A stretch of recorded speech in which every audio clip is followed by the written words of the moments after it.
Pred nami je izsek iz svetopisemske zgodbe, v kateri ima osrednjo vlogo Rebeka.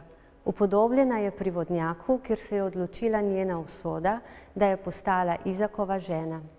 Njegov oče Abraham, praoče židovskega naroda, je želel še pred smrtjo izbrati sinu primerno nevesto.